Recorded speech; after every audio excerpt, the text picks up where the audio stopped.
En la cumbre del periodismo de la Universidad del Desarrollo. Me gustaría partir preguntando a Natalie y a Gastón, y también luego a los panelistas Andrea, Sebastián y Manuel, un poco qué aprendizajes han tenido en este camino sobre la transformación digital y el conocer a las audiencias, donde al parecer hay mucho de ensayo-error, mucho de intuición, pero si tuviéramos que hacer un balance de las lecciones aprendidas, ¿qué dirían? Algo solo para romper el hielo. A ver, la gran pregunta.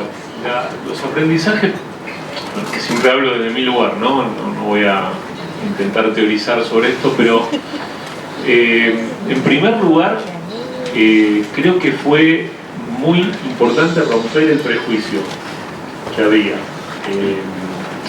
Prejuicio a todo nivel. Por ejemplo, muchos periodistas en la redacción creían que trabajar en la plataforma digital era hacer un periodismo de mala calidad o un periodismo de segunda clase. Y eso afortunadamente, como todo en la vida, ¿no? Con el tiempo se fue diluyendo como discusión. Después el otro gran prejuicio que había era el tema de la edad, ¿no?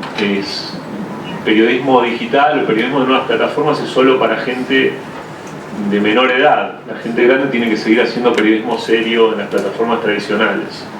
Y esto es algo que también el tiempo de a poco va diluyendo y hay gente de diferentes edades trabajando tanto en nuevos formatos como en formatos tradicionales.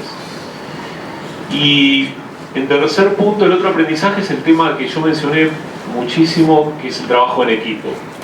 El periodismo de hoy no se puede hacer más de manera individual. Si uno quiere que esa investigación o ese contenido periodístico trascienda más allá del mercado, de la frontera del medio en el que uno se mueve. Eso significa que hay muchos saberes y nuevos conocimientos que le aportan al periodismo un plus, tal vez para hacer un periodismo como nunca hicimos en la historia. Y eso significa también la confluencia de las herramientas más tradicionales del periodismo con lo más interesante que tiene la tecnología, esta idea de que no hay ninguna historia o experimento que esté completamente probado. Es decir, que cada nueva historia periodística puede ser en sí misma un nuevo experimento. Eso también me parece una lección aprendida y todas las que vamos a aprender todavía. Yo diría dos, y la primera es que simplemente porque algo no te funcionó hace 5 años no significa que no va a funcionar ahora, y piensa email y los newsletters que los hacíamos hace 20 años, después murieron. Podcasts existían de los celulares, pero con los celulares lo que lo revivieron, hay un montón de cosas así. Y la segunda que aprendí de forma más dura es que si por ejemplo vas a hacer una apuesta por el video, no creas que puedes hacer todas las historias en video, porque vas a producir videos espantosos. Entonces es mucho mejor tener un modelo mezclado y encontrar el mejor formato para cada historia que tratar de meter una historia en un formato que te gusta a ti personalmente. Andrea, Sebastián o Manuel, no sé quién quiere partir un poco, como en el camino que han ido descubriendo también en este camino.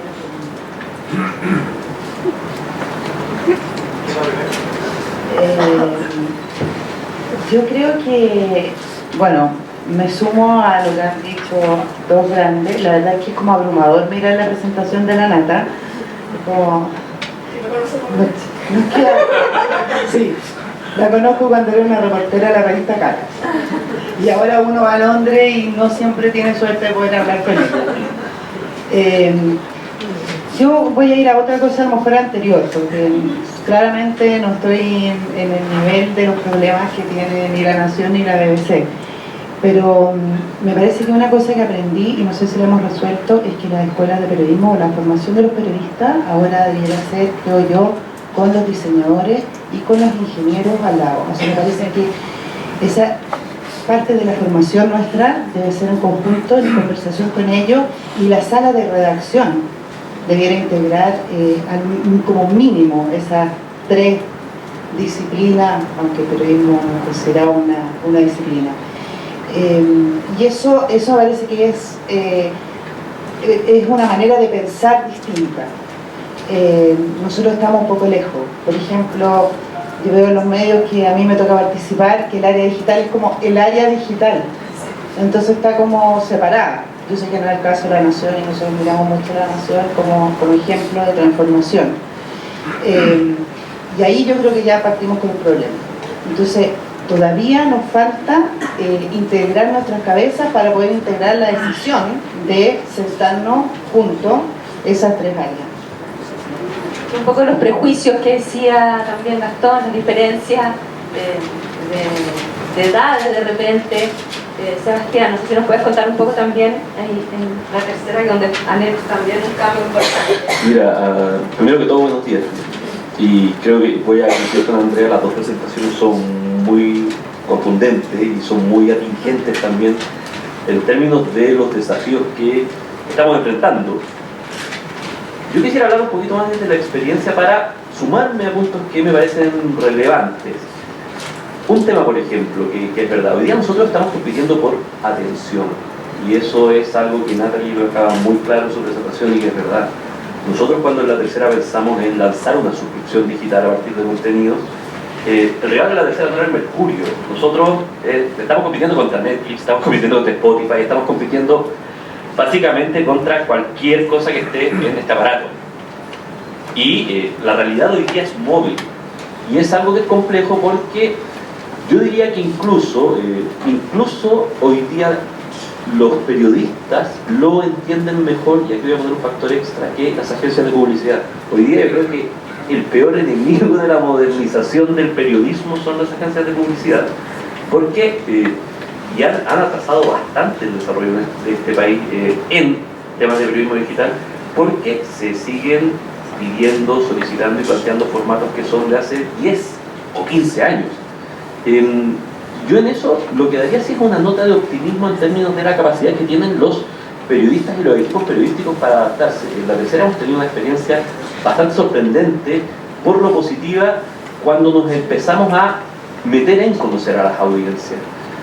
Detectamos cosas que son absolutamente de contrario sentido de lo que uno podría pensar. Por ejemplo, si uno hace una ecuación entre tiempo de permanencia en una nota y páginas vistas, que era algo que Gastón presentaba, las notas que mejor rinden en la tercera son aquellas notas que tienen más contenido, que son más profundas, que están mejor escritas, y no necesariamente las notas del clickbait, lo cual para nosotros fue muy llamativo. De nuevo, puede parecer quizás obvio, pero cuando lo empezamos a ver y empezamos a sensibilizar a la redacción con que eso estaba pasando, fue un cambio bastante cuántico en términos de que, oye, mira, hacer este contenido no solamente te va a valorizar en el papel, sino que vas a llegar a muchísima más gente de la que podías llegar antes.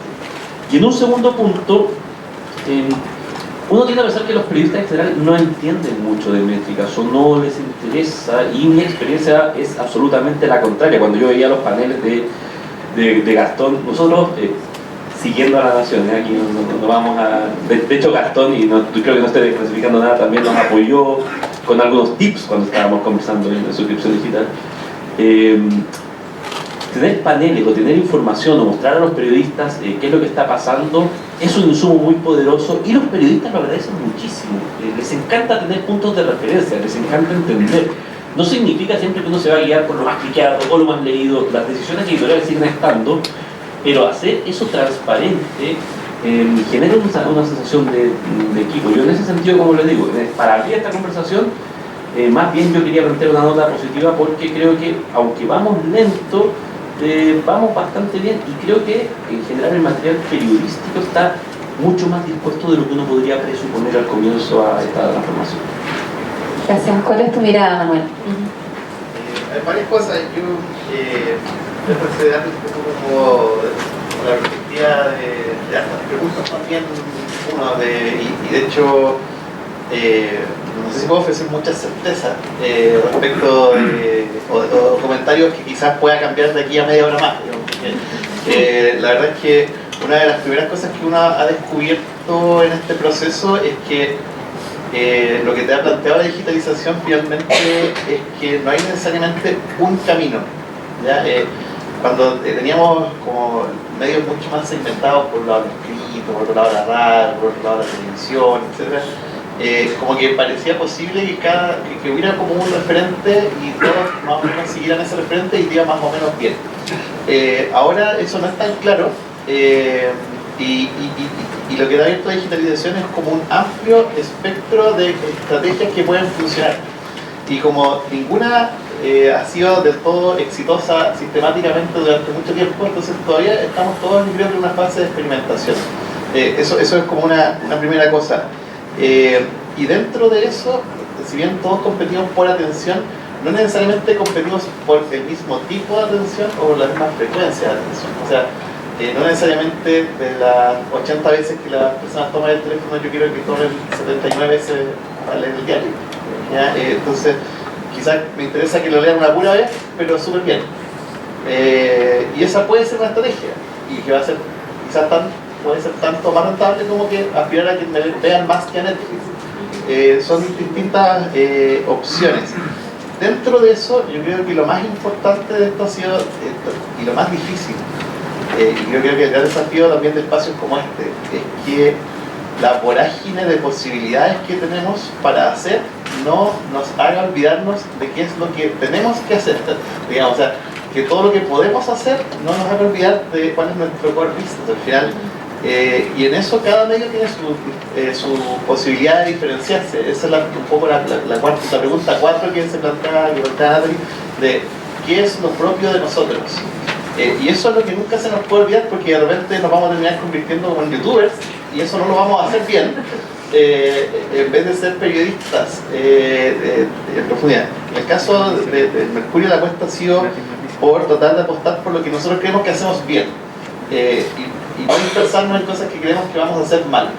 Y eso se ha visto como a nivel de empresa. Entonces la empresa, en vez de tener un medio que haga todas las cosas, lo que tiene es varios medios que hacen distintas cosas. Entonces el Mercurio tiene una muy baja presencia de internet, porque esa cuenta está en el papel, pero está Emol, que tiene una muy fuerte presencia de internet, y es otra empresa que tiene otra lógica, otro equipo, otras rutinas de trabajo, etc. Y así, se ha apostado más como por la figura del ecosistema que por la figura de una marca fuerte que aglutine todo. Son opciones, no sé si será la mejor opción, no tengo idea. No sería capaz de defenderla como la mejor opción ni como una opción fallida, porque estamos en la mitad de eso. Lo otro que es interesante, creo yo, y son dos puntos más que me interesan, es las oportunidades que nos ha abierto la digitalización. Son súper interesantes en el sentido de que hemos descubierto que podemos llegar a más gente de la que creíamos que éramos capaces de llegar. Yo no soy pesimista en el sentido de Google, Facebook nos están quitando audiencia, al contrario, están mostrando que mucha gente, más de la que nosotros creíamos, estaba interesado en las noticias. La contraprestación de esto es que, pese a que eso podría significar que lo que hacemos es muy valioso, muy pocos están dispuestos a, como dicen los gringos, a poner la plata donde poner la boca. Entonces mucha gente se queja porque desapareció un medio, pero no soy capaz de invertir ni $1 en pagar un número, digamos. Entonces ahí hay un tema súper interesante. Y lo otro, yo creo que es súper interesante del tema digital, es que nos genera una oportunidad de conocer más a nuestra audiencia de la que conocíamos hace 15 o 20 años atrás. Hasta el 2000, digamos, por poner un año al azar, como que el gran feedback de los medios eran los propios periodistas. Y hoy día estamos como por fin empezando a conocer a las personas que nos leían o que nos veían en la tele o que nos escuchaban en la radio. O estamos teniendo las herramientas para eso. Eso no quiere decir que tengamos, como nos enseñan bien en la escuela de periodismo, que hacer lo que ellos quieran, entre comillas, y dar videos dositos y todo el cuento, no. Sino también conocerlos, porque nos sirve conocer sus rutinas. O sea, quizás si yo quiero llegar a los jóvenes, más que dar con mucha música y todo y tirarlo a las 7 de la mañana, quizás me conviene tirarlo a la hora que salen de la U, y con eso voy a llegar al joven, conociendo sus rutinas, más que conociendo necesariamente el tipo, o diferenciando por contenido. Pero creo que la clave es la oportunidad que nos da todo esto de hacer un contenido mejor pensado de la audiencia, en sus necesidades y más inteligente. Y eso justo les quería preguntar sobre precisamente cómo han ido descubriendo las características que tienen las distintas audiencias según género, edad, patrones de consumo, utilización de formatos, plataforma. ¿Qué aprendizaje también han visto en eso? hay un montón de información. Entonces hay informes, yo creo que el mejor informe es uno que hace la Reuters Institute, que incluye Chile también ahora, y que tiene un montón de datos ahí. Y te ayuda a entender una base para explorar. Nosotros hacemos mucho testing con usuarios en laboratorio, focus groups, hacemos todo porque queremos escuchar directamente, y también hacemos que nuestros editores vayan a distintos barrios y se sienten en un café con miembros de la audiencia. No les decimos que somos la ABC y les hacemos preguntas y cómo viven y cómo quieren consumir noticias, y que quieren. Muchos nos dicen no, y pasamos horas de horas con ellos. Entonces hacemos mucho estudio, pero también uno puede observar, ¿no? O sea, yo dejé de contar la cantidad de editores de televisión que me decían, oh, mis hijos son adolescentes y no ven televisión, ven YouTube, ya. Entonces, eso te está diciendo algo, ¿no? Y uno puede observar en todas partes y tiene las métricas que te dicen muchas cosas, y depende de nosotros. Estamos empezando un sistema que la gente ya paga una licencia por hogar, entonces no es suscripción, sino que tenga que registrarse para usar ciertos servicios, y con eso tenemos más información sobre ellos, género, edad y cosas así, y entender cuáles son sus consumos, hora del día. Depende un poco si tú vives en una ciudad con transporte público, lo más probable es que vayas leyendo en la mañana camino al trabajo y en la tarde, pero si estás en un auto vas a escuchar un podcast de la radio, es distinto. Entonces entender esas cosas también ayuda. Bueno, en el caso de La Nación, hace relativamente poco iniciamos el modelo de suscripción. Eso nos permite ir trabajando con más nivel de detalle sobre esos patrones de consumo. Nos interesa particularmente el patrón de consumo de nuestro suscriptor, al que aspiramos a conocer con todo el nivel de detalle posible, y sin desatender obviamente la audiencia en general. Por eso estamos todo el tiempo trabajando un poco en péndulo entre lo que llamamos la boca del embudo de la suscripción y esa gran masa de público todavía algo anónimo en términos de métricas, salvo las métricas que ya mencioné en la presentación. La idea es que el modelo de suscripción nos permita a los periodistas y a quienes lideramos la redacción aprender sobre eso, de tal modo también de tener un contacto más directo, más fluido sobre esos intereses. ¿A qué voy con esto?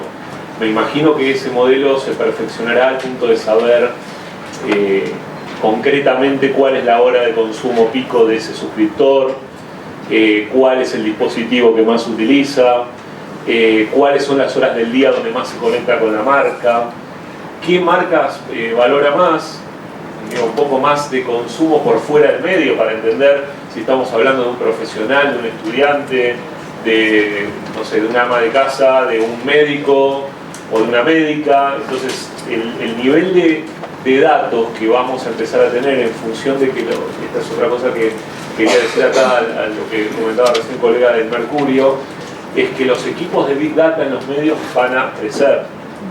Es decir, hoy si hay solo una persona trabajando en la audiencia o en audiencias, trabajando en ese enorme volumen de datos que ya existe, va a ser un equipo que va a crecer y se va a integrar mucho más a la redacción de lo que ocurre hoy. Porque no tiene sentido tener data si uno no la usa de manera inteligente para tomar decisiones, si no usa la data para vincularse de una manera más directa con la audiencia, o en el caso de La Nación con el suscriptor. Y para que eso ocurra, obviamente hay que trabajar en equipo también con ingenieros, analistas de datos y gente que te permite filtrar esa información con un poquito más de inteligencia. Entonces, en el caso de La Nación, si bien ya llevamos 2 años y medio de suscripción, todavía no estamos en un estadio avanzado en términos de integración con ese trabajo de Big Data que hay que hacer. Lo cual no indica que no lo vayamos a tener, simplemente que tal vez falta un poco más de tiempo de maduración. Y lo último, en términos concretos, mirando hacia adentro de la redacción, nosotros hacemos todas las semanas reuniones específicas de cada temática con su métrica, para lo cual también es muy importante el equipo de audiencia está localizado en la redacción, porque nos permite ver, por ejemplo, las notas que tuvieron más consumo, que no necesariamente son las que tuvieron más page views, las que tuvieron más nivel de profundidad de lectura. Y por ejemplo, descubrimos el tema de las calculadoras que mencionaba recién, Es impresionante lo que se consume. Nosotros, bueno, a propósito de todo el problema económico en Argentina y cierta modificación en términos impositivos que se hizo para favorecer con cierto tinte electoral a la clase media argentina, pusimos una calculadora del impuesto a las ganancias. Y esa calculadora del impuesto a las ganancias fue la nota más leída del día. O sea, también es cómo le llegás con ese nuevo formato cuando se reúne la coyuntura, la actualidad, la necesidad del servicio con un contenido bien resuelto. En general suele ser el contenido más exitoso de esa jornada. Lo que pasa es que a veces tecnológicamente no llegás con los tiempos y a veces quedás a destiempo, entonces no lo publicás cuando lo tendrías que haber publicado porque tal vez no tenían los recursos, sino lo publicás 2 o 3 días después. Ya, como decimos en Argentina, la espuma baja, ¿no? Así que es muy importante que ese tipo de data o de audiencias trabaje en conjunto, porque cada temática también puede tener su particularidad. Por ejemplo, en el caso de deportes, nosotros descubrimos que las notas commodity de los resultados deportivos no son los contenidos que más éxito tienen. Lo que más éxito tienen son entrevistas exclusivas con los protagonistas, la data incorporada al deporte, los resultados más en términos estadísticos, más que la crónica del partido, ¿sí? Entonces cada, insisto, temática puede tener su particularidad, por eso es muy importante que cada editor de temática también maneje sus propias métricas, y no solo la general.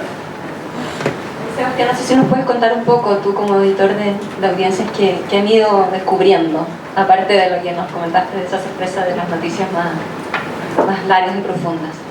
A ver, yo voy a tratar de tomar un poco la experiencia que hemos tenido en los últimos 3 años. Yo soy editor de audiencias de La Tercera hace relativamente poco, porque antes todavía sigo teniendo el cargo del editor digital. En el fondo la persona estaba a cargo de la página web. Pero cuando la Tercera me trajo, la idea que tenía, hoy es un equipo que hoy día está a cargo y siempre estaba a cargo de Alejandro Trujillo, era empezar a ver qué pasaba cuando nosotros nos metíamos a ver las métricas con un interés de conocer a la audiencia. No es la métrica para vender, sino para tratar de entender qué es lo que pasa, ser eficaz y siempre con una prioridad de contenido periodístico. Nosotros creemos en La Tercera profundamente que nuestro core business es periodismo de calidad, y no es una declaración de buenos principios, sino que pensamos que en términos de negocio es lo que más nos va a rentabilizar al final, dada la competencia que tenemos y dado que hay un montón de otras plataformas que pueden producir otro tipo de información más rápida, más veloz, que probablemente nosotros no vamos a competir con eso. Hace 3 años la discusión que había en La Tercera, por ejemplo, era qué pasaba si adelantábamos noticias. Y hay cierta resistencia siempre en los medios, que dice, bueno, pero esto va para el papel. ¿Qué fue lo que hicimos? Alejandro en su minuto consiguió el ok de la sección de reportajes de La Tercera para poder poner en la web los apuntes. No sé si ustedes han leído el cuerpo de reportajes. Traía 6, 7 notas que son notas cortas, digamos. Habitualmente son como detalles sobre cosas que han pasado en la semana, temas más desconocidos, notas muy breves, pero que hasta ese minuto ni siquiera se subían, no estaban disponibles en la web. Y eso lo pusimos a un horario que era el sábado a las 4 de la tarde. ¿Por qué? Porque el sábado a las 4 de la tarde no se generaba ningún contenido. Empezamos a publicar y nos dimos cuenta que le iba bien. El equipo de reportaje en eso había sido un aliado grande. Después de que le fue bien, dijeron, bueno, ¿y qué pasa si adelantamos una historia? Bueno, veamos. Yo me acuerdo que una de las primeras historias que adelantamos fue una revisión del caso de Rafael Garay. No sé si se acuerdan de... Bueno, resulta que sábado en la tarde, Gastón aquí me puede apoyar, digamos, es el peor horario del mundo y le fue extraordinario. Y nos dimos cuenta que las personas los sábados a la tarde tenían un hábito de leer historias. Vamos bien. Después empezamos a ver, bueno, ¿qué pasa si esto lo aplicamos en la semana? ¿Qué pasa si empezamos a hacer contenidos de historias en la semana? Y nos empezamos a dar cuenta que cuando uno hacía un trabajo un poquito más producido en la web, le iba bien. Pero había un tema de tiempo. ¿Cómo lo hacíamos? Había un tema también de que nos dábamos cuenta que era complicado crearle hábitos a las personas. A mí me da la impresión que el internauta chileno es muy de hábitos. Y creo que eso es una diferencia con otros países. Y pensamos que teníamos una oportunidad porque la curva de La Tercera era desde las 7 de la mañana hasta las 10, un alza, y desde las 10 hasta las 5, una caída. Una caída que no era tan pronunciada, pero una caída relativamente permanente. Pero cuando tirábamos historias eso cambiaba. ¿Qué fue lo que pasó? Se creó un producto que se llama, no sé si ustedes lo ubican, la tercera PM. La tercera PM sale todos los días entre las 1:30 y las 2 de la tarde y es un recambio de noticias. De hecho, se hace una oferta particular. Y la tercera PM fue creada primero con una necesidad específica que estábamos claros que teníamos, que era generar influencia en la web. Bueno, resultó que aparte de eso, la tercera PM hoy día es el driver más grande uno de los drivers más importantes de tráfico como sección, pese a que publica una cantidad de contenidos limitados, y además es el driver más grande de suscripciones y lo que más tienen los suscritos. Entonces, ¿qué es lo que...? Ahora, de nuevo, para hacer ese trabajo nosotros nos tuvimos que sacar el prejuicio de que el internauta chileno solo iba a ver gatos y perros. Que probablemente quizás hubiéramos llegado a las mismas cifras. La tercera en este tiempo ha ido creciendo mucho. Pero no nos hubiera rentabilizado en términos de lo que nosotros queremos ser o queremos llegar. Hemos creado canales específicos donde tratamos de dar respuesta a las situaciones, pero sobre todo yo creo que para tratar de dar alguna respuesta a la pregunta hay que mirar mucho con ojos bastante desprejuiciados porque uno se encuentra con sorpresas. En nuestro caso, las sorpresas han sido bastante agradables y creo que eso de nuevo habla bien de que hay una oportunidad. Estamos en tiempos difíciles para los medios, pero creo que son tiempos muy buenos para el periodismo. Nunca hemos tenido mayor difusión que ahora, nunca nos ha leído más gente que ahora. Lo interesante es cómo con datos podemos ir viendo eso y abordándonos a la gente que podemos llegar. Andrea, tú siempre estás buscando, mirando, entonces quería preguntarte precisamente también a partir de lo que decía Sebastián, ¿cómo crees que es el perfil de este nuevo periodista? ¿Cómo lo ves? Mira, antes... a ver si escucho bien. Porque antes quería agregar algo, complementar algo que dice Sebastián y que creo que es una tensión que tenemos al interior de las salas de redacción.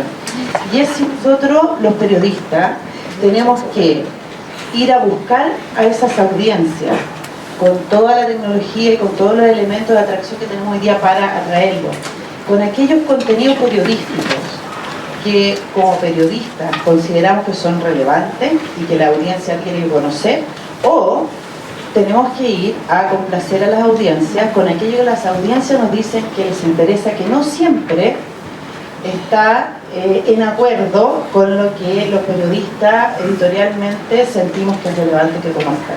Y esa tensión, desde mi punto de vista, se resuelve no tan fácilmente, pero sí entendiendo que todo lo que tenemos hoy día, todas las tecnologías que tenemos a la mano o todas las estrategias que tenemos, y en ese sentido creo que la tercera PM es lo que hace, porque la tercera PM hace periodismo tradicional desde el punto de vista que es el periodismo, pero lo que hace es que encuentra un camino atractivo para captar a esa audiencia que a lo mejor en la mañana ya ni siquiera está suscrita al diario de papel.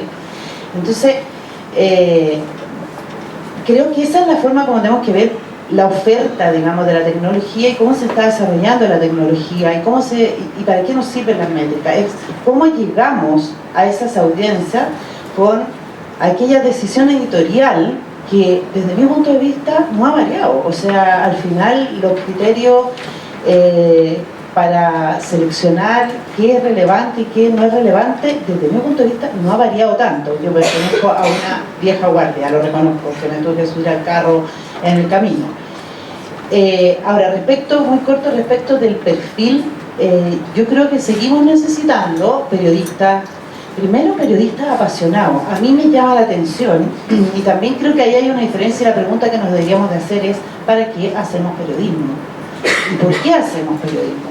Y ahí ya hay un primer corte, porque no necesariamente hacemos periodismo para ganar dinero, no hacemos necesariamente periodismo para no sé, para que mi empresa gane dinero. No es esa la razón por la que hacemos periodismo. Son razones importantísimas, pero no la principal. Pero creo que ahí ya hay un primer corte. Yo una vez discutí con un ex director de un medio importante acá en Chile que me dijo no, hacemos periodismo para ganarnos la vida. Entonces yo como que me sentí ofendidísima. Le dije, sí, está bien que nos ganemos la vida, pero nosotros hacemos periodismo, y saqué toda la especie de misión sagrada, ¿cachai? Como Anne Klein, Bill Kovacs, que a lo mejor eso ya no va. Pero yo creo que ahí hay una primera una primera diferencia. ¿Y qué necesita, qué herramientas necesitamos ahora? Bueno, primero ser apasionados por el periodismo. Segundo, creo yo, tener una curiosidad enorme. Tercero, escribir bien. Yo creo que sigue siendo muy importante escribir bien y sigue siendo muy importante reportear bien. Esas cosas desde mi punto de vista no han cambiado y hacen en parte la diferencia.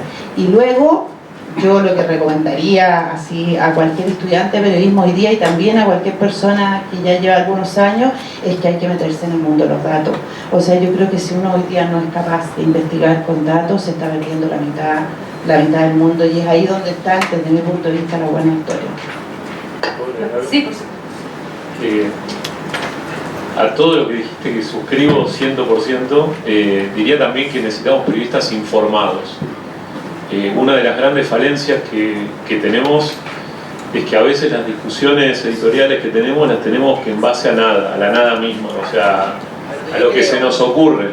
Y en ese sentido creo que tiene mucha lógica empezar a trabajar ya con datos e información precisa. Pero también le sumaría el tema de consumo de medios. Acá hay muchos estudiantes que tienen que sentir pasión también por consumir medios, aunque no estén de acuerdo con esos medios, aunque les parezca que es una oferta de contenido que está alejada de lo que creen o piensan o sostienen. El estar informado también implica estar involucrado en el ecosistema de medios, aunque uno lo critique, o critique su calidad o critique su oferta en algún caso. Eso me parece que es algo que tendría que venir casi por defecto, por default, en cada uno de nosotros si nos queremos dedicar a esto. Y también celebro lo que decís en términos de la pasión. O sea, yo creo que es el tema de que hago periodismo para ganarme la vida, creo que sería la respuesta número 25 de varias que se me ocurrirían dar y sostener desde la convicción más absoluta. Y además, la realidad es que ninguno de nosotros se salva con el periodismo económicamente, eso es una realidad, y en Argentina menos en este momento, ¿no? Pero quiero decir, vivo feliz porque obviamente mi trabajo le da de comer a mi familia, pero el objetivo de hacer periodismo también es contar lo que pasa, transparentar las historias, lograr que la democracia se consolide como sistema en nuestros países, hacer que gente que no tiene voz tenga voz, controlar al poder de turno. O sea, por eso podría ser una lista de 45 razones por las cuales me gusta hacer periodismo, y es lo que creo que todos rescatamos de nuestra profesión, que es una hoy y vaya a saber cuál sea mañana, digamos, con todo este cambio, ¿no? Gracias. Manuel.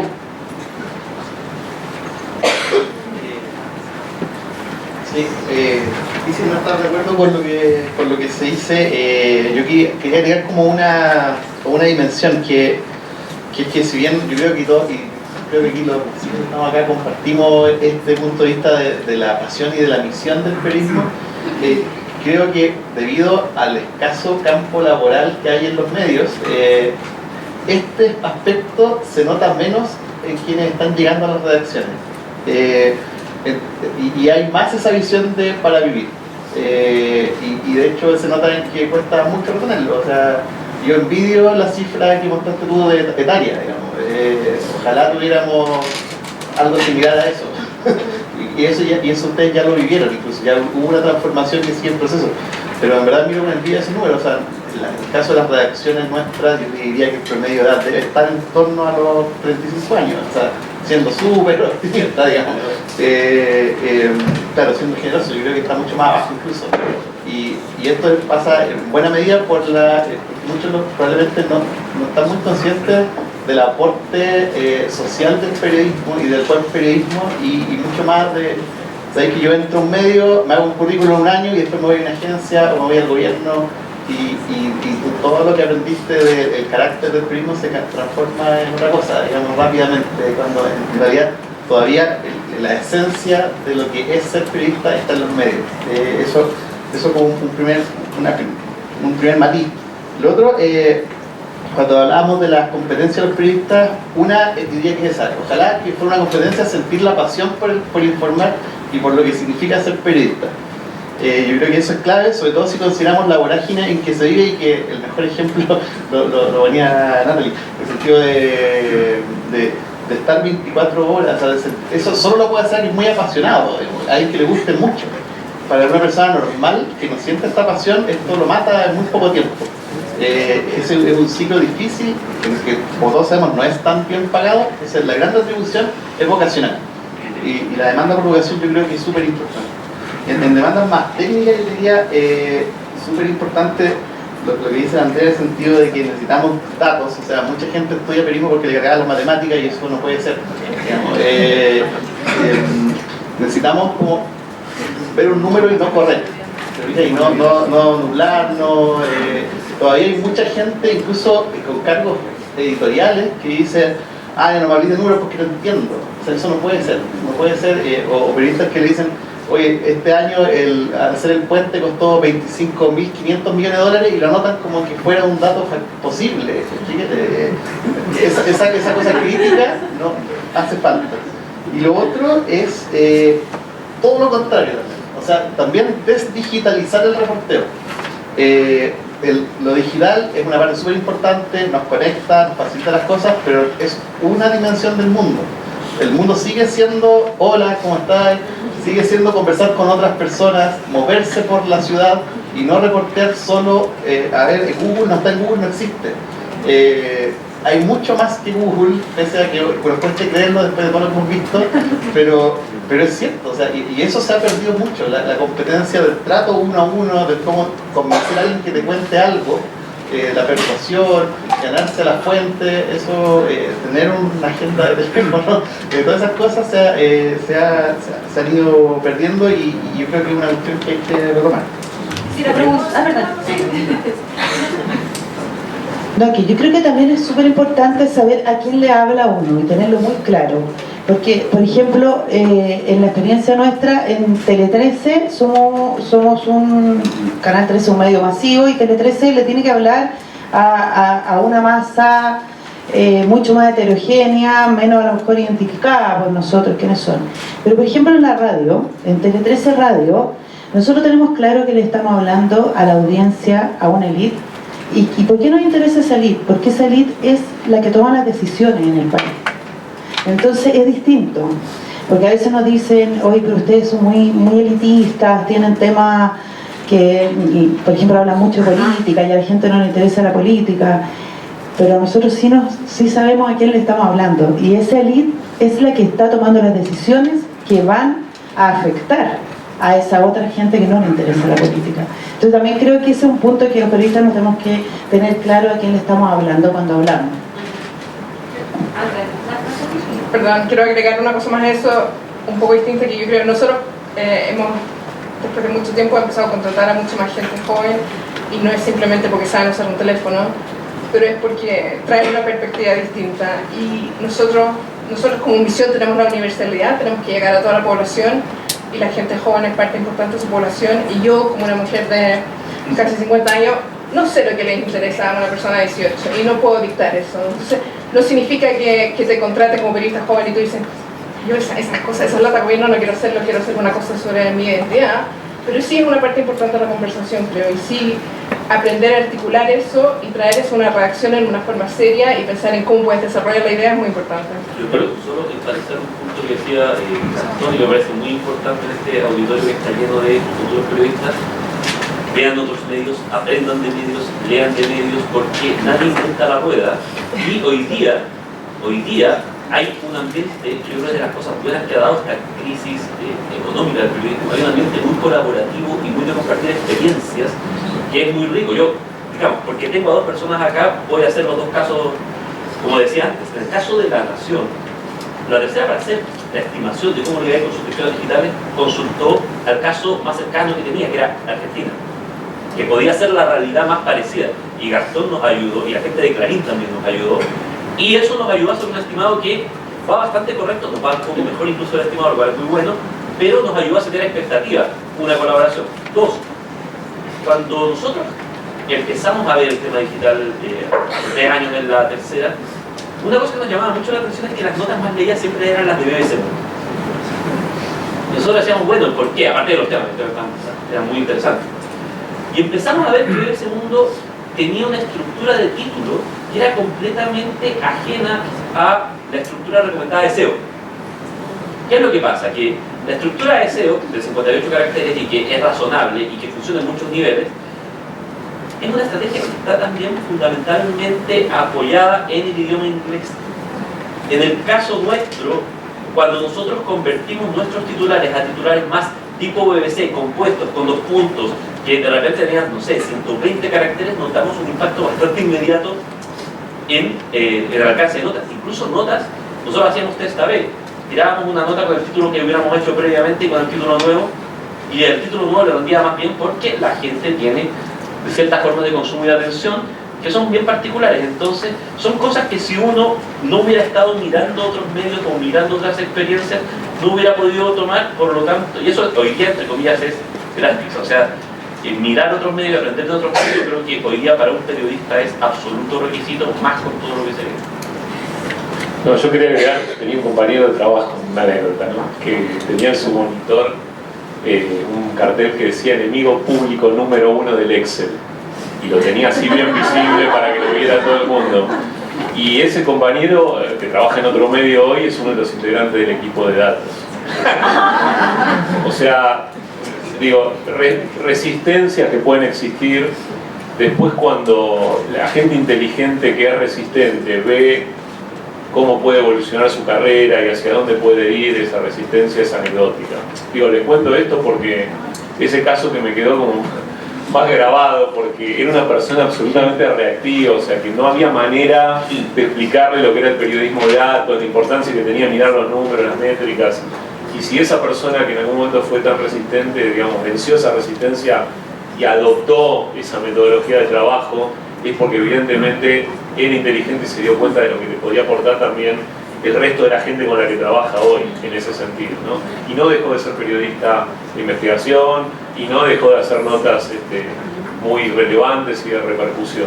Creo que hoy debe ser un periodista mucho más completo que lo que era en ese momento cuando se le ocurrió pegar ese cartel en el monitor. Aquí una pregunta para ti, Gastón, pero yo creo que me parece que es pertinente para todos, que tiene que ver cómo en sus propios medios, en las empresas periodísticas que ustedes están trabajando, bajan esta estrategia, estos valores editoriales a los periodistas, para que comprendan precisamente en qué estamos en este camino de transformación digital. Solo 3 cuestiones. ¿Cómo lo hacemos? Hay mucha reunión, es mucha la sobrecomunicación, es preferible sobrecomunicar a que falte la comunicación. Uno de los grandes problemas que teníamos como medio hace algunos años era que éramos una empresa de comunicación y éramos malísimos para comunicar internamente, y eso afortunadamente se venció. Digamos, tenemos muchas más reuniones de coordinación, más contacto y momentos del día. La rueda esa que yo les mostré sirve como punto de encuentro para consultas, para decisiones, para elaboración de un boceto nuevo. O sea, punto número 1, comunicación.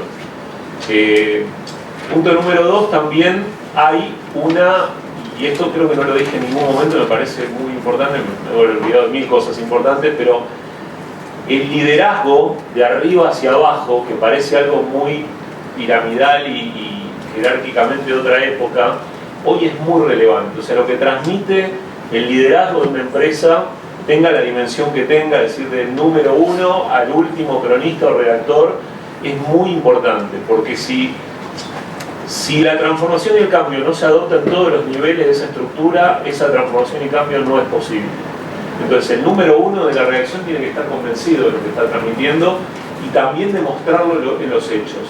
Ya no hay más liderazgo de oficina, de gente llamándole la atención a otros. Por supuesto, esos momentos existen, no lo voy a negar, pero quiero decir, hasta el líder de la redacción puede ponerse manos a la obra y ser cara de un contenido y hacer entrevistas y hacer periodismo de investigación. No es solo un cargo jerárquico.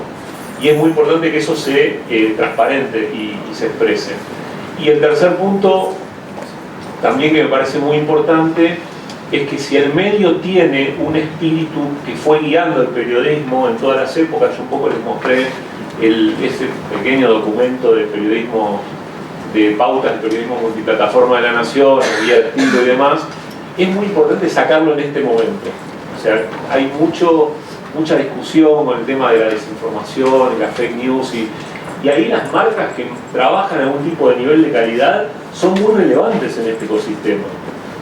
Mucha gente se puede enterar algo por redes sociales, pero después va a la marca informativa a validar que efectivamente ese hecho ocurrió y a buscar interpretación, análisis y demás. Entonces, todas esas pautas de ética, de calidad, es el momento de sacarlas a la luz, de transparentarlas para que nuestro lector también tenga en claro qué es lo que está consumiendo y cuál es el patrón de calidad que uno también usa a la hora de producir. Eso, organizaciones como BBC lo tienen hace mucho tiempo y eso es absolutamente transversal a la época, al móvil, es el espíritu que guía el periodismo de una marca informativa.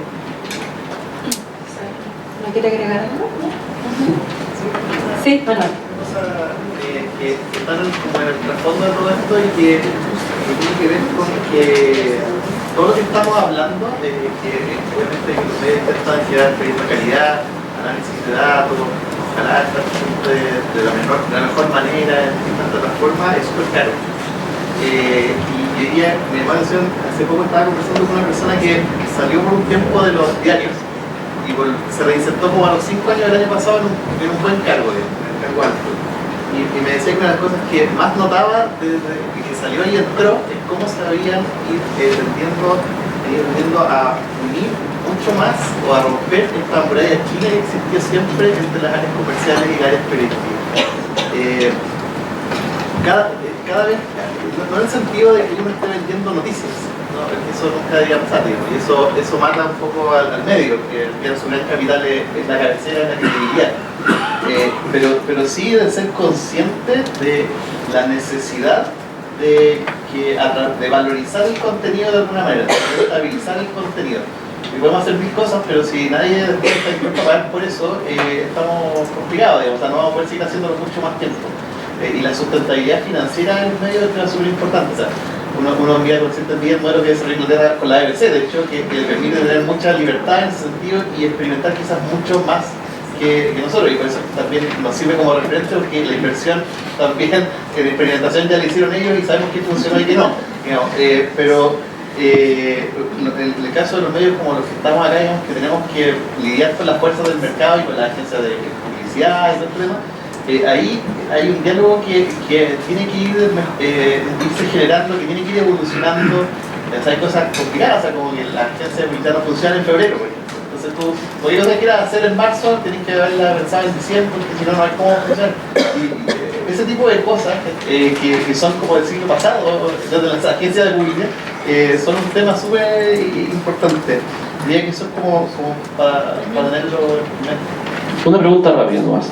¿Cuántos de acá están suscritos a un medio? Público. Eso es bastante bueno. Eso es bastante bueno. Yo he hecho las preguntas en otros lugares y lo que uno encuentra es que hay muchísima gente que no le da un valor a suscribirse a un medio o que se suscribe a medios extranjeros. Y yo lejos de pensar que eso es algo que tiene que ver con un problema de la población o las personas que consumen medios, yo pienso que es algo que también nos compete a nosotros como medios. Y ahí voy a dar un punto de lo que decía Manuel. En el fondo, esta cercanía entre comillas de áreas comerciales y áreas editoriales, yo más bien lo entiendo como que nosotros tenemos que buscar formas para transmitir el valor que tiene nuestro producto, y que yo creo que por una era donde las últimas 2 décadas todo este contenido estuvo de forma gratuita y accesible en internet, eso se nos ha devaluado un poco en la percepción, no el contenido, no el tipo de producción, y lo que nos queda es levantar también y ser en el fondo en esos hábiles para nosotros mismos ser los mejores comunicadores de nuestras cabeceras. Yo tengo envidia profunda del señor Jeff Bezos y Washington Post, pero dicen finalmente el mejor logro, dice Marty Baron, que es el director, el jefe, el espíritu del Washington Post, fue que Jeff Bezos les puso el emblema, el Democracy Dies in Darkness, que Baron dice que lo dio, que le parece ya la frase más cliché y más... pero le da una especie de misión, y eso hace que las personas se puedan identificar. Yo creo que nosotros también, Gastón decía una palabra bien clave, somos marcas, y nosotros nos tenemos que entender como marcas no en el sentido comercial, sino que somos más que cabecera, somos más que el papel físico, o somos más que un medio que entrega noticias, somos al final herramientas que generamos reacciones, que acompañamos a las personas, que tenemos un rol un poquito más distinto y es nuestra tarea también hacernos cargo de eso y poderlo visibilizar. Yo creo que en eso también ustedes van a entrar a un mundo que es bien particular y donde en general esa tarea es una tarea que está súper en construcción, en ningún caso decidido. Ahí en el caso del Washington Post que mencionás, uno podría haber pensado, bueno, lo compró Bezos, ¿no? Con toda la economía de, obviamente, que tiene por Amazon y demás. Pero ahí se ve claramente cómo alguien que viene no del palo periodístico, sino de la tecnología, le dio al Washington Post una herramienta para convertirse en una empresa de tecnología. De hecho, la herramienta de publicación del Washington Post, que ya la tiene en Argentina el caso de Infobae, la va a tener el diario El País, la va a tener La Nación, la va a tener Clarín, y bueno, tiene más de 200 diarios. Antes de la llegada de Bezos no existía como negocio. Por eso digo que, además de la capacidad comunicacional que pueden tener estas marcas, también tienen la posibilidad de generar tecnología hacia adentro y hacia afuera. Y eso se ve en el caso de Washington Post, pero también el New York Times vende su herramienta de publicación, y lo estamos viendo también con otros diarios, es decir, que esas mismas usinas tecnológicas podrían servir para desarrollar otro tipo de herramientas que eventualmente podrían convertirse en modelos de negocios acompañando y financiando el periodismo de calidad, que es también lo que Bezos no quiere perder plata con el Washington Post, porque es un hombre de negocios. Entonces lo que buscó también es una alternativa de negocios para seguir haciendo periodismo de investigación, y por eso incorporó 200 programadores a la redacción. Entonces digo, no hay que verlo solo, y en el caso de Bezos menos que menos, ¿no? El hombre más rico del mundo. Digo, no hay que verlo solo con ese espíritu de filantropía a la hora de... ¿Qué compró con el Washington Post? Compró una marca influyente y le incorporó ese concepto tecnológico que hoy tiene y que le está dando de comer al periodismo de calidad. Ahí, Natalie, hay una pregunta que tiene que ver un poco con lo que estamos hablando, que tiene que ver con la publicidad. ¿Cómo convivimos aquí en un modelo de negocio que tiende a convertirse en una empresa de tecnología con un modelo de negocio clásico, donde también decía Manuel y Sebastián que es la publicidad que no precisamente se ha reconvertido? Nosotros no tenemos publicidad en el Reino Unido porque nuestra licencia no nos permite. Tenemos un gran privilegio de que financia todo el país. Entonces no tenemos publicidad. Sí tenemos publicidad en el... Pero tenemos publicidad en el extranjero. Sí. Y... o sea, la alternativa a la publicidad es que la gente pague por el contenido. Como es uno o lo otro. Me parece que, por ejemplo, la publicidad, como decía, creo que fue Manuel, es que está como atrasado en comparación a los contenidos que producimos nosotros. Entonces conseguir una publicidad que funcione bien, que descargue bien en tu celular, que no deje la página así colgando, es difícil. Y eso hace que la experiencia sea muy mala. Y esa experiencia tú no la tienes en Facebook. En Facebook se carga así, lo ves así, ves la publicidad que, o sea, la publicidad está muy dirigida a lo que es, qué sé yo, si miraste un auto te van a salir 20 años de publicidad de auto, pero es mucho más inteligente de lo que tendemos a ver en los medios, lo que lo hace muy difícil. Yo creo que no es tanto, no es un problema de confianza en la información, es más, es una molestia muchas veces. Efectivamente, mi deseo son privilegiados, pero ¿cómo lo ven acá? ¿Sabes qué? Yo creo que la publicidad, sí, va a seguir pagándonos los sueldos en alguna medida, pero yo soy súper optimista y tengo demasiada confianza en lo que van a hacer los lectores y los auditores a través de las suscripciones que van a tener para apoyar proyectos periodísticos de calidad. Hay que ver el caso del Guardian. O sea, el Guardian iba para abajo y hoy día el Guardian se sustenta básicamente por lo que pagan sus socios cuando es un medio que tiene todo el acceso libre, pero la gente paga por apoyar el periodismo de calidad. El diario.es en España, un proyecto muy nuevo y también se sustenta con el apoyo que hacemos sus lectores porque queremos apoyar Contexto en España, una revista un poquito más partisana pero de muy buena calidad, que también vive gracias al apoyo de sus socios. Hoy día CIPE Chile acaba de lanzar una campaña importantísima para captar socios y no sé, a mí me pasa como lectora que me enorgullece apoyar en parte el periodismo de calidad con una donación anual a un proyecto como CIPER. Y a mí me da la sensación que los lectores van a apoyar a los medios que mantengan estándares de calidad y que sean en el fondo, que estén haciendo periodismo de calidad y que ese periodismo de calidad sea para personas que lo van a apreciar y lo van a apreciar apoyándolo. Entonces, la publicidad sí va a seguir siendo la entrada más importante, pero no sé por qué, yo creo que sí va a haber un apoyo de las audiencias también. Pero yo creo que hay un problema con ese modelo, que está bien si tú puedes pagar una suscripción o un aporte financiero, pero hay mucha gente que no puede. Entonces hay un peligro que pierde, que si la democratización de la información se pierde, porque la gente que puede pagar tiene acceso a información de calidad y los demás no. Claro, entonces la publicidad el Guardian que mantiene, que en el fondo el Guardian mantiene abierto todo su... Pero el Guardian tiene plata de una fundación, sí.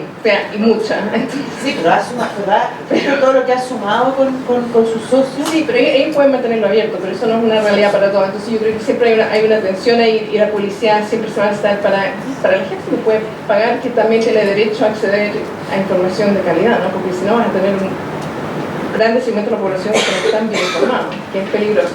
Claro, que nosotros en algún minuto, creo yo, que cometimos un error enorme, que es haber entregado los contenidos de forma gratuita. Y ahora eso es lo que estamos tratando de remediar ese error, porque no teníamos por qué haberlos entregado de forma gratuita. Pero también creo que nosotros debiéramos ver de forma creativa cómo la gente que consume esos contenidos puede ayudarnos a precisamente a mantener la independencia, porque lo peor que nos podría pasar, que es cuando llega un grande y compra el medio, ahí sí que yo le tengo mucho más miedo que a la publicidad.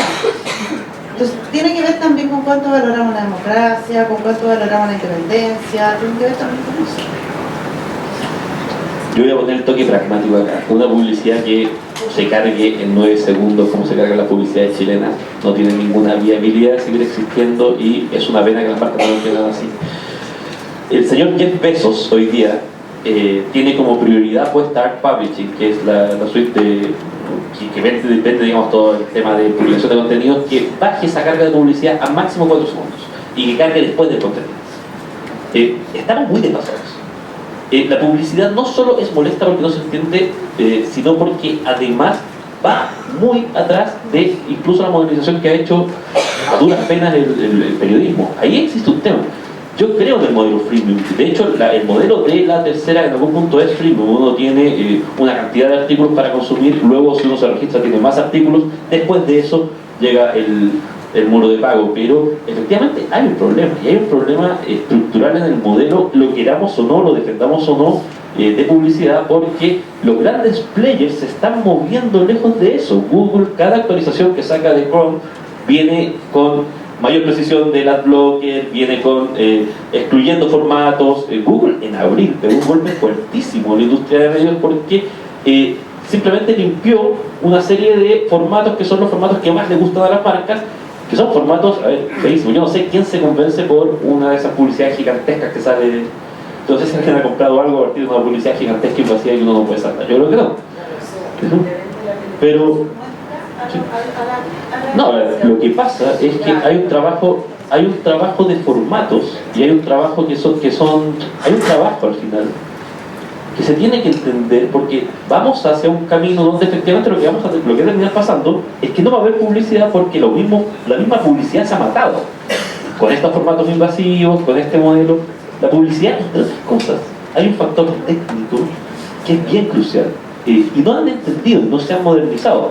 Después de eso, y solo he entendido ese punto porque estoy de acuerdo contigo, después de que la publicidad entienda eso, y entienda que no es más eficaz mientras más grande tú pones, podemos conversar tranquilamente de si uno tendría que tener o no. Pero ahí eso es un problema, y es un problema a nivel global, porque de nuevo ha habido durante muchísimos años un modelo que se sustenta en esto, y se sustenta en, no, mientras más grande, mientras más invasivo, si uno puede poner una portada falsa, fantástico. Y eso hoy día yo creo que a cualquiera de ustedes le parece bien inviable. Ustedes probablemente lo que van a hacer ante un medio así es llegar y saltarse. Entonces hay un trabajo que hacer ahí, y que de nuevo, o sea, yo lo que digo es, el modelo actual en unos pocos años va a ser inviable por estos factores. Después de eso, tiene toda la otra discusión también. ¿No?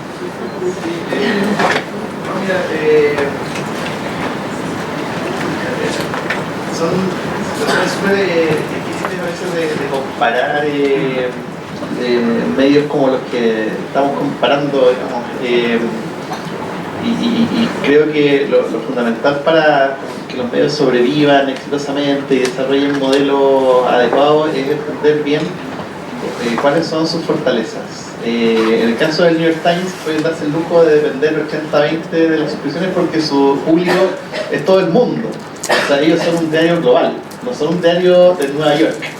Si fuera un diario de Nueva York, podrían perfectamente, o sea, no podrían depender probablemente de las suscripciones porque no sería suficiente el ingreso que genera eso y tendrían que tener un mix con publicidad. Y eso va por que es una marca súper potente, que la conoce todo el mundo, que jamás lo haya leído, que te genera un estatus y que está en inglés, digamos. O sea, probablemente si nosotros quisiéramos hacer un diario planetario en español, el hecho de estar en Chile ya sería una cosa que nos jugaría en contra, quizás, etc. Hay un montón y que no hablamos todos el mismo español, tampoco sería como fácil de hacer. Y por lo tanto siempre vamos a tener que necesitar un mix, o hasta que se invente otra cosa, que puede estar ocurriendo ahora y no lo hemos enterado, de publicidad con suscripciones. Eso es más o menos, pero lo que sí efectivamente hay que pensar en ofrecer un escenario distinto a la publicidad y que la publicidad en eso se conecte un poco más con lo que está pasando y en algunos casos de frente saltarse a la agencia de publicidad, que en algunos casos trabajan más para su propio beneficio que para los propios clientes.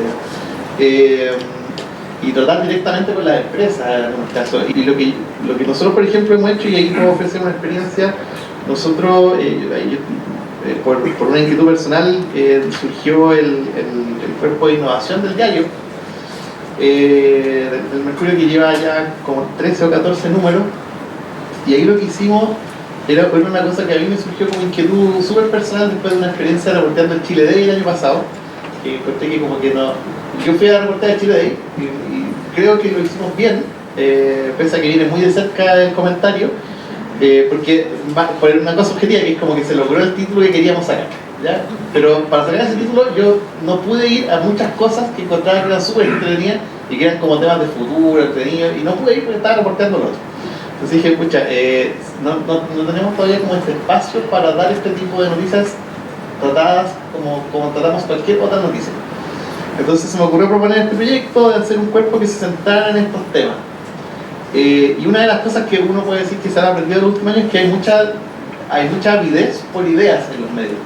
Entonces, pese a que el diario uno lo puede ver como un medio súper tradicional, que está a punto de cumplir como 200 años, desde que se fundó en Valparaíso, etc. Me dijeron ya, dale forma al proyecto y dale. Y se armó. Y lo que ha generado es muy interesante porque generó un contexto en el cual muchas empresas quieren estar. Entonces han llegado muchas empresas a poner avisos. Y ha sido como, chuta, contra corriente incluso. O sea, una apuesta que puede sonar de lo menos moderno, o sea, un producto de papel, que está detrás de un muro de pago, que en su edición digital, y que agrega páginas al diario en vez de agregarlas al digital, ha generado mucho interés y al menos lo hemos financiado por lo menos por un año. Eso y probablemente más. Entonces, eso es una cuestión que a mí por lo menos me dio una señal sorpresiva respecto de hacia dónde van las cosas. O sea que si uno apuesta como apostaba hace 20, luego hace 15 y luego hace 5 años Bill Gates por el fin del papel, me parece complicado en el caso de la prensa escrita, porque eso sigue siendo un soporte interesante que te permite usarlo de una manera que no te permite usarlo el soporte celular. Es un soporte tan valioso y tan válido como la radio, como la televisión, como el teléfono inteligente, y sirve para algunas cosas, y para otras cosas sigue siendo súper rentable, así como para otras cosas no sirve y no es correcto, o sea, bueno, no va a poder hacer un podcast en el diario, pero sí debería hacer un podcast, digamos, y cosas así. Entonces es súper importante, creo, anteponer como el contenido, que es una cosa que uno decía en el primero de periodismo, pero se lo olvida en segundo, anteponer el contenido al formato. O sea, ¿de qué manera logro transmitir este contenido a la audiencia que quiero y el formato es secundario a eso. A veces nos enamoramos de los formatos y creemos que un formato sirve para todos. Y lo primero también que nos enseñan en el periodismo es que no hay balas de plata, que no hay nada de eso. Cada contenido y cada audiencia tiene su camino propio y la meta de nosotros es descubrirlo de la manera más inteligente posible. Podríamos seguir conversando, pero parece que ya se nos queda muy poco tiempo, así que bueno, vamos a terminar con ¿cuál es su formato favorito?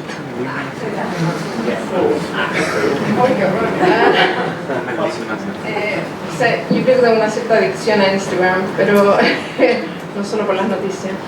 Así que yo creo que en general los formatos visuales para mí como sean simplemente porque te dan algo distinto en el día. Entonces si tú piensas pasar yo por lo menos trabajo mucho leyendo cosas muy largas y es un quiebre mental y que me permite absorber la información de otra manera que me parece súper importante. Para mí el formato favorito sigue siendo el texto. El texto bien escrito me da un enorme placer personal, me permite compartirlo con otros y le agregaría en el formato digital los textos con links. A todos los estudiantes del máster les digo escriban notas pero que tengan links y pongan links inteligentes y pongan links a otras notas y pongan links a contenido de servicio y pongan links que al lector de la plataforma digital le dé un valor per se además del texto. Claro. No tengo uno así favorito, creo que me gustan mucho todos, pero si tuviera que elegir dónde más me gusta trabajar, que es distinto, la radio. Sí. A mí lo que más me gusta es un formato que va muy en retirada, que son las revistas. Puede sonar raro, pero encuentro que no hay nada más hermoso que una revista que tiene un concepto de comienzo a fin, que es una unidad. Y si es en digital, yo soy bien agnóstico de los formatos, pero que sea rápido, no tengo paciencia. Una nota que no cargue es el peor distractor y la peor experiencia que uno puede ofrecer. El resto es como uno lo trabaje, pero si estoy en mi celular yo creo que cargue rápido. Voy a extender el papel los memes, ¿no? Pero sí, deberíamos sacarle provecho periodísticamente a los memes, pero no se me ocurre cómo todavía. Pero ya se le ocurrirá a alguien, quizás ya se le ocurrió a alguien. Hay un medio muy bueno de uno, creo que es un medio argentino que ya se explica la semana como meme. Sí, eso es muy bueno, pero o sea, ese tipo de formatos, al final, a mí me gusta mucho leer, yo leo, soy como la mezcla de rata, leo el diario en papel, papel digital en el diario. Y así, porque aparte cuando uno anda, no sé, en la ciudad, aparte hay un poco apretado en el metro y cosas así, entonces esto es lo mejor. Pero diría que sí, yo concuerdo ahí que el tema escrito me gusta mucho. Y me encanta escuchar radio en la mañana, pero o sea, no se escucha nada, pues, como que estar conectado aquí, escucho mucho a Andrea, todo un honor estar al lado de ella en este caso. Pero eso me gusta, o sea, depende mucho del horario. Me cuesta mucho escuchar radio después de las 5 de la tarde. Muchas gracias.